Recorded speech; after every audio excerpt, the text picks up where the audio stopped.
Evu nkwaniriza nateeko Focus TV nze ade Wilberforce Kime Muyanja and of course okubiranga nkutusako ago amawulire agaba katambula mu ggwanga lyattu Uganda nakusubiza okubeera nti njakuwanga updates oba ebyo byabitambula mu ggwanga lyattu Uganda. Amawulire gennina olunaku lwa leero gega Robert Kyagulanyi Ssentamu avuddeyo n'atabukira ab'ebyokwerinda era n'abagamba okuva mu maka ge si kaaki naye kiyitiridde ekimala kimala.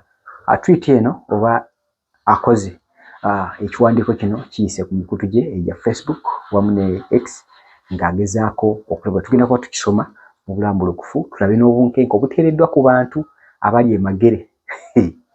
Buli muntu ali emagere warning oba ekiwandiiko kino kirabula ggwe awangalira emagere kimenya mateeka okubeera n'essimu ng'erimu ekifaananyi kya Bobi Wine kimenya byonna tugenda tubiraba mu post eno ekoleddwa. Then amawulire amalala ge tulinawo geg'obunkenke obweyolekedde oba obwolekeddwa mu kubanja akalulu naddala eri abameeya abalondeddwa. Tukkirize tugaane ng'oggyeko akalulu k'obwa pulezidenti ke kagazi akatutte ennaku ezisukka mu 2 nga kalindirirwa okubala naye twalabye obunkenke mu kalulu ka Nubianiri kaba meeya Kana Kambata Serunjoji bonna bameeya bano banupu naye bagamba nti obuwanguzi bwabwe bubadde bujojobezeddwa oba babadde babobamye. Katuveeko wano katono nnyo tukomewo. Basiimye bakulembere naddala okubatuusaako obuweereza ofiisi y'obwammeeya bwerina okubanga etuuse eri abantu omunakawa era nga bingi nnyo byetugenda okukola. Ekisooka njagala okwebaza Mukama Katonda.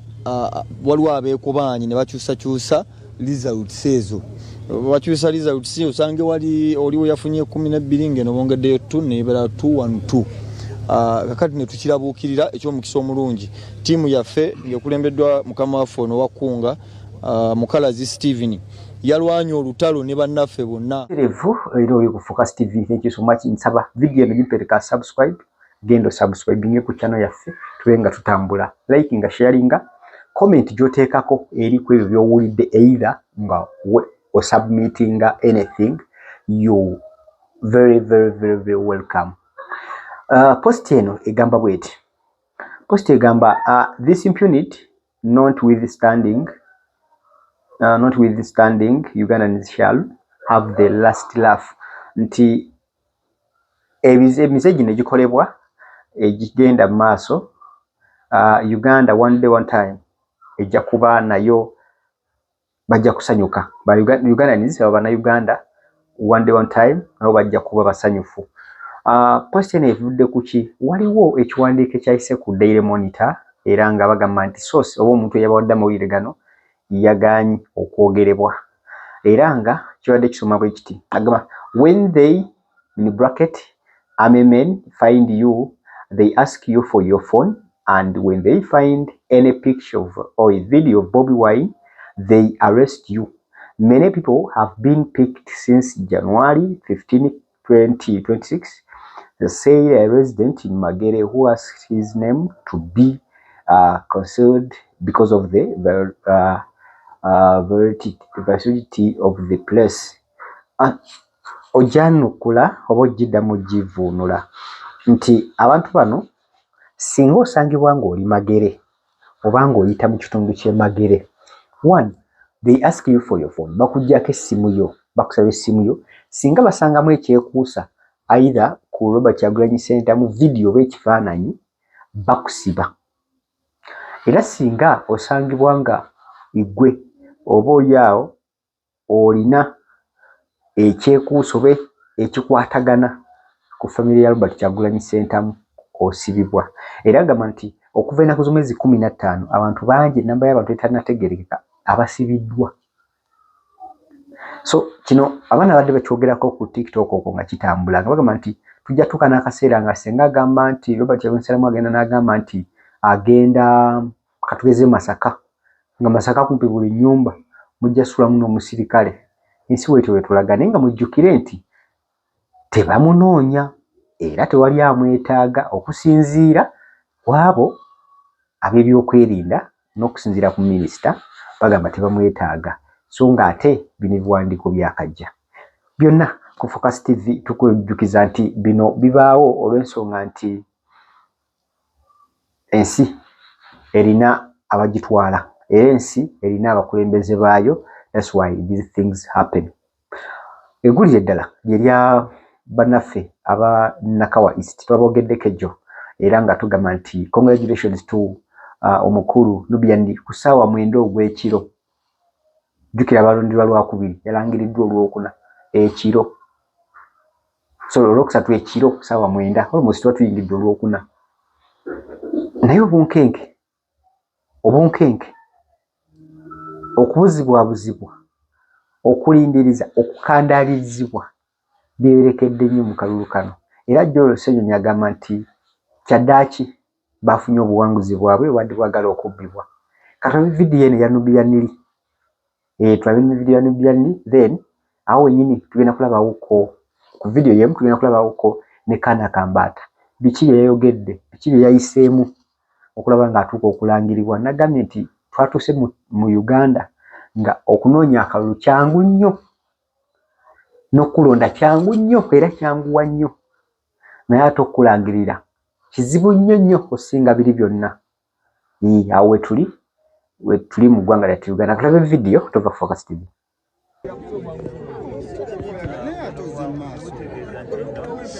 Abantu b'e Nakawa basiimye bakulembere naddala okubatuusaako obuweereza ofiisi y'obwammeeya bw'erina okuba nga etuuse eri abantu b'omu Nakawa era nga bingi nnyo bye tugenda okukola. Ekisooka njagala okwebaza Mukama Katonda olw'okutuusa ku buno obuwanguzi. Njagala okwebaza ttiimu yange yonna. Buno obuwanguzi si bwange naye obuwanguzi bwaffe ffenna ne ttiimu n'abantu b'e Nakawa bonna. Njagala okwebaza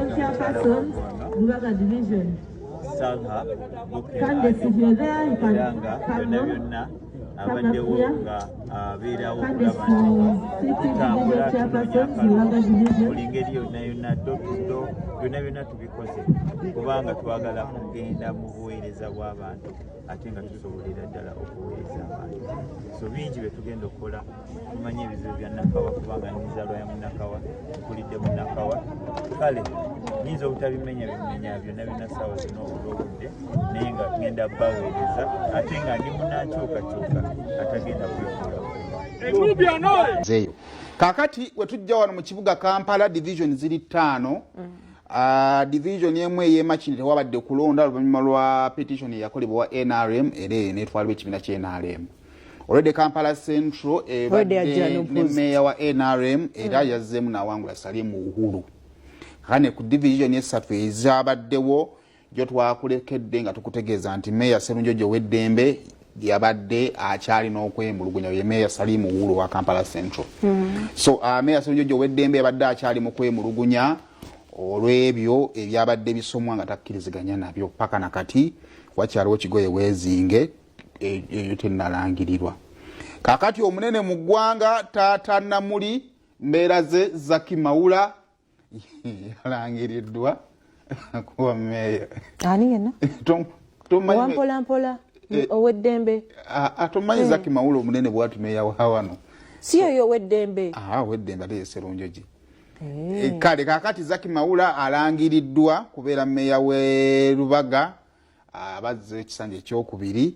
Then Buken Ali Nubian akawungeza akolunaku olwaleero naye akeggulo naye alangiriddwa nga meeya omulonde ow'e Nakawa. Simanyi oba naddala abakulembeze mu Nakawa bakikoze lwaki naye bambi babeereddewo Nubian Lee. Banti bamuwadde akalulu kaabwe. Ngamba bonna abakulu bonna. Omanyi waliwo mbeerawo ng'olina ekintu ky'okola nga kikwatagana buteevu ne mukama wammwe. Naye anyway Nubian Lee tukuyozaayoza sooka ompe katonnya ebibadde ekiro ky'onakola nga Nubian Lee alangirirwa.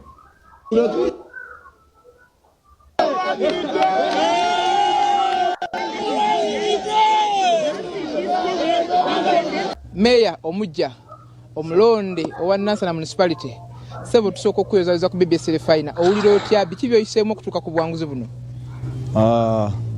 kyamazima ndi happy kulwa abantu b'Nansana waawonyiza obutabera happy kulwange olw'okuba nti democracy asobola okukandalizibwa okutuuka awo nti tumaze essaawa 48 nga tulinze tulabe ebiva mu kulonda naye nga kyabadde obvious nti akalulu twakawangudde. Nzikiriza nebaza omusajja ono waneeno kanso kuku Amosi gwe twasuze naye awo nga tutunula bwe tuti. Olunaku lw'ejjo twatuuse mu Tale Center nga batuyise otandika osoma ne batatandikirawo. Batandise osoma tezibadde mu ssaawa 11 awo 12 ng'obudde bukya basoose na ggombolola y'eggombe ng'eryoke. Ne bagenda ku ggombolola y'Ebusukuma kati nga waliwo abeekobaanyi ne bakyusakyusa results ezo. Bakyusa results osange oliwo yafunye 12 ng'eno bongeddeyo 2 neebera 212. Kakati ne tukirabuukirira eky'omukisa omulungi tiimu yaffe ng'ekulembeddwa mukama waffe ono Wakunga Mukalazi Steven yalwanya olutalo ne bannaffe bonna bacoordinator baffe aba National Unity Platform okwetoloola municipality yonna okumakinga sure nti tufuna diala forms era diala forms zo tubadde nazo nga tuzikuma butiribiri agenza okusoma ebitakwatagana ng'ebbaasa zino zolaba zijjudde bituufu nga tumusitopinga sokoleke wano okoze ensobi nga tulifalinga kubiri mu bbaasa zino mpaka wetutuuse na calling off Nansana municipality n'agamba nti agenda kuddamu agirevising era wabaddemu n'ebizibu by'abakansala abaffe. Kintu ekyo kiraka kiba kigenderere kyaliwo ku byewakiso nakati ku by'Nansana bwe balemererwa okujja ku kanso nga meya okukutula omuntu waggulu nga meya nga bakutula bakansala abo. Kati bwe twabaddeeyo badde bapanze eri wansi sagala nagamba wano naye eri wansi nga baagassegase bakansala abawangudde abatuufu abalina n'eddala forms omanyi obuluwa abakansala agenda okuvaawo awo ng'ategedde nti muwanguzi bagenza okutuuka muno nga bayisa division y'e Nabweru nga n'abe-NRM abataawangudde nga bali mabega balinze kubalanga. Okay. Byebyo ebimu ku ebyo byokuletedde mawulire g'olunaku olwaleero eby'omukulu Sserunjogi tebinnaba kumanyika nakati bikyali matankane naye nga twalabyeko ko road mayor omulonde omukulu Ronald Balimwezo Subuga bwe yagenzeeyo kate abaana bamujagambule abadde bambadde t-shirt eza yero kate bamukuba ebikonde. Video yatambudde naye tuyinza watugirina leero ne tujja gifuna maaso eyo obula nga bagamba nti tebamwagalayo ku Tale Center gy'abadde agenze kwabe ku bintu bya Sserunjogi Dembe ow'eddembe owa Kawempe meya wa Kawempe division n'ebyo bikyali biwanvu.